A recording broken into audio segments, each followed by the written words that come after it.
Can you envision a grown man child? Because that's me. I have always been the adult in the room, even as a child. And it's funny because that is what I have been referred to as my family members for so long, to where it has become a natural essence of who I really am. But there's a story behind the whole connotation of the grown man child. So here's the thing. When I was younger, my parents were substance abusers. And their substance abuse, what is now referred to as opiates, their heroin use has forced me into a position as to where I had to grow up fast. So, in the process of growing up immediately fast due to the choices that they've made, I became an adult. So, at points in my toddler life, I had to be the end all be all for me and my younger brother. So, with that, I had created this persona of the grown man child. So, whereas most two or 3 year olds are basically running around creating havoc in the household, I had to be the person of order for myself and for my brother. So whereas I'm supposed to be watching TV, watching the latest cartoon, playing with my toy cars and stuff like that, I had to be the adult. So now I'm being tasked with the responsibility of washing clothes, changing diapers, and making formula for my younger brother, which are all responsibilities of a parent I shouldn't have been tasked with. The opioid epidemic is really a subject that touches home to me. What we're experiencing now in society has been my life as far back as I can remember. With that comes a lot of shame that is bestowed upon a kid, or children for that matter, because we don't want to talk about it. We're embarrassed. You know that your parent is off or has an issue, but you can't voice that opinion to anyone. So you become withdrawn. You isolate yourself. You don't welcome friends over to your home because you know the environment in which you're living in. Because during that era, I was taught that what goes on in this house stays in this house. So I never had an outlet to do anything or to say anything or to be myself when I was in public. No one knew that I was actually running my home. No one. Not even family members. That's a hard situation for any child to be placed into. Because if things are going wrong, you're supposed to talk about it. How do you ever seek help if you're not talking about it? So it's pretty much the same situation as to where if you have a soda bottle and you're constantly shaking the soda bottle up. The soda bottle then creates pressure. And after a while, the pressure has to be released somehow, some way. So what may happen is the bottle may explode, or you could easily try to crack the top of the bottle to release some of the pressure. But oftentimes, before you allow the opportunity to do it, it explodes. And for an explosion for a child can be very traumatic. They may not know how to process it. They don't understand it. So it takes some help. And 9 times out of 10, it takes the help of an adult to help them through the process, which a lot of children who are dealing with the substance abuse of their parent, they don't have anyone to turn to. So a lot of times they don't know where to turn. So in terms, they may start acting out. I know I did. And most of the times when you go to school is when you act out the most. When I was coming up, we didn't have anybody to talk to, or a counselor, or, just an outlet. We didn't have one. So we had learned behaviors that we dealt with that may not be conventional. You find oftentimes that for the substance abuser themselves, they have a vast variety of programs that they can utilize in order to help them overcome their addiction. But I ask you this one question. What about the children?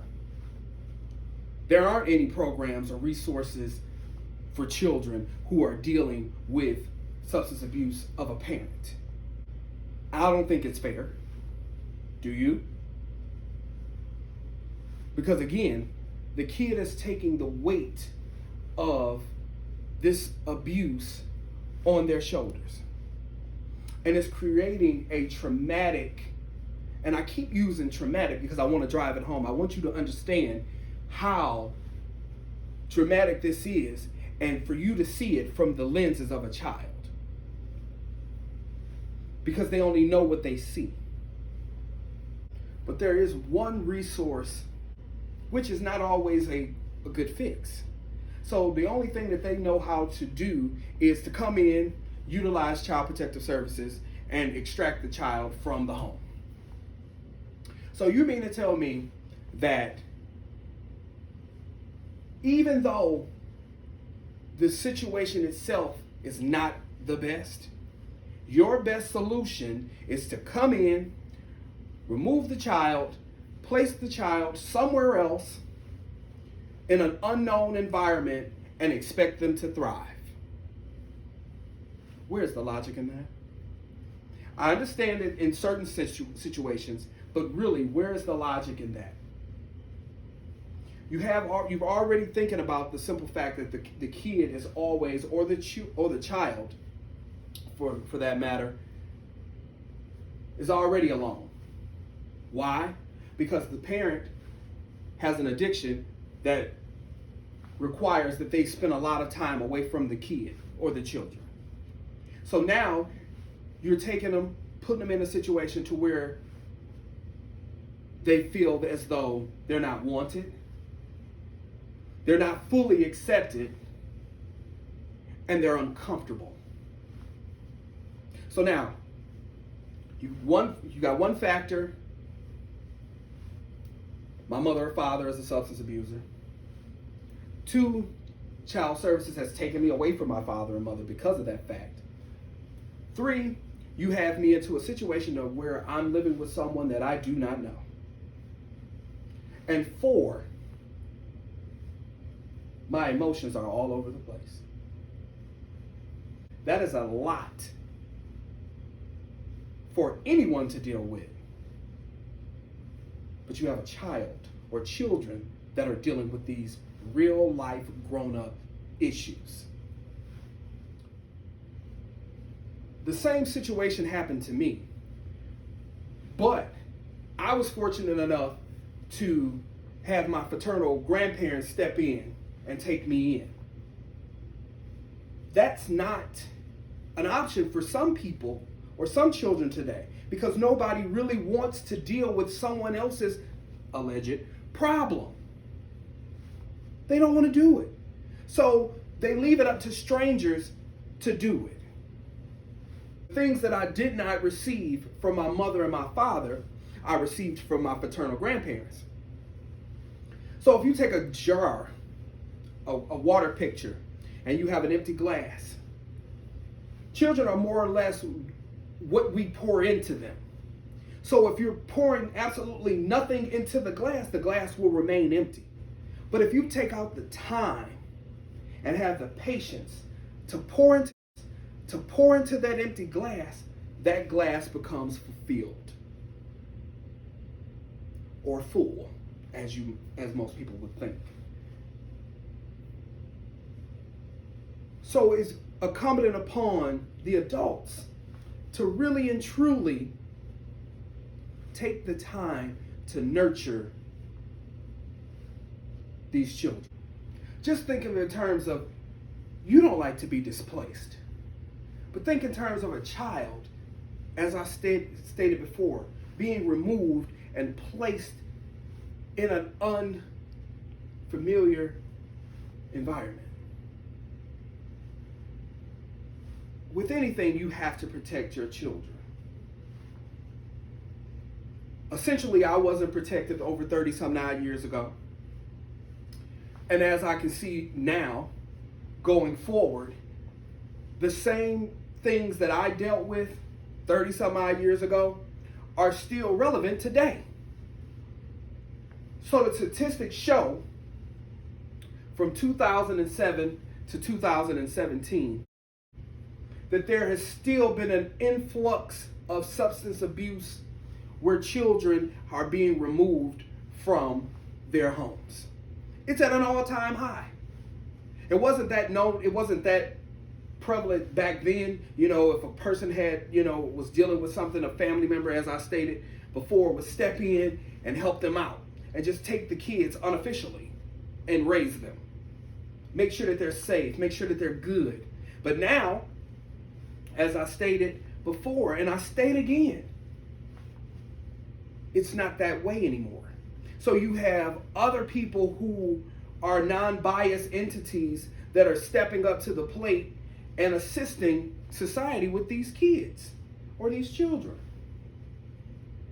I tip my hat to people like that, because it always takes a village to raise a child. It doesn't matter what your village, who or what your village is compiled of. It can work. It can work. Children need, again, to feel safe and know that someone, no matter who it is, someone who cares. I was reading a text on child welfare by a group of people, and as I was reading through the text, I discovered an excerpt that really spoke to my heart. It stated that parental substance abuse is very detrimental to a child's overall physical and emotional development. And it seemed to really and truly sum up my whole entire life. I know that there's a lot of people or a lot of children that have been displaced and not placed with a family member. Luckily for me, I was placed with a family member, but I'm here to share my story and be a positive ray of light to allow them to know that you can make it. I'm a survivor. I am continuing to survive. My parents are still, to this day, avid substance abusers. And letting them know that any adversity can be overcome. You just have to be determined, be willing to move forward, and allow to follow your own path, no matter what the outcome has been of the choices or the decisions that your family or parents have made. It is not your fate, and you can write your own ticket.